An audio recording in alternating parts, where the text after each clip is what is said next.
Come go the POS ebe and we go to bread. Okay, so bad. Baby now. Baby, no phone again. Get phone, ma'am. We game another on phone. Go to here, Biko. On a phone, all phone who you don't get ball game, mother. Go to on a game now. You know, monkey. Ne. Baby, me penny and. It is not game kitchen on a phone over. Okay. Okay, can't you? Ejide. Can be make POS. Oh, that also.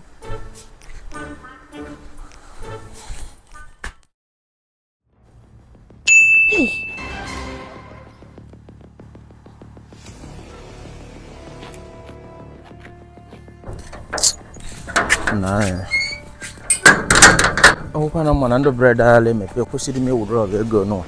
And I'm like cash at hand. When the memo Nadia spend the regular coffee for Lego na South Africa. Baby, no bread in after home. So it is in the cash now. I eat the wicked. Baby, in where I job. I found the work of bitter milk style. In where job, yes, my job, yo. Obu kwa kobelo, obi give me. Okay, Chenugo, I can't forget I see can me withdrawal. You see me phone give away game. One phone maybe. Can't put the wicked see now, but can you get with the problem? Hey, you want job, you man able. Hey, always give on now I'm one memo. After this morning now. See can me withdraw go to brother you do this morning. My baby see mo phone me go back game. Ajopa mo na mbido. Mo phone nye. Only for me to come back now, no problem time. You leave na agwa this girl aka agwa am. And don't want my health. Oh, no,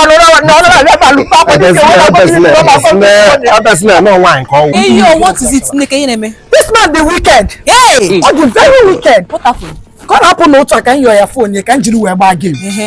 Opposite and withdrawal on me. Balance in a phone. 80-something million naira. Hey, what happened? This man when they got name peanuts. Totally not sensible. Peanuts like how much? 50,000. 100,000. Una dey enjoy for this relationship. Wait, baby, cello. Did you hear her? yes. That near 50 to 100,000 Every 3 years. in a month. Hey, mana cello me. Ego na ko di ikokosi na in a month. Okay, see you go do like 20 million. Ndebe go there na account mo na eku me. Dissolve.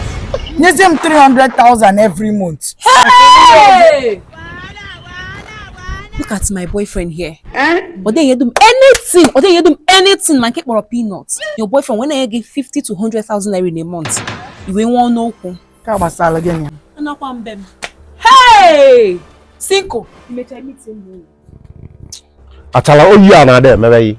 O you na there maybe. No be relationship I be don boss. You will go TV nia. Tell them what they want.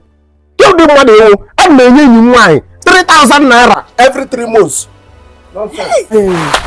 Oh, who will give you just shift them up but now do na boni ne ma kan she wan all. Last 2 months akwolongo go no.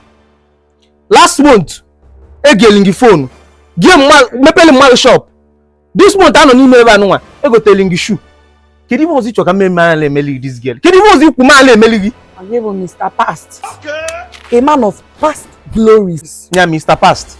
Ayongi, you go tell him hey 2 million naira. He go take it. Money we 80-something million naira na account. Nezu kumnino ubocha mnene even chegwa oshim no. Ibumbi. Jesus! Ibe bunan. Ibe atolo.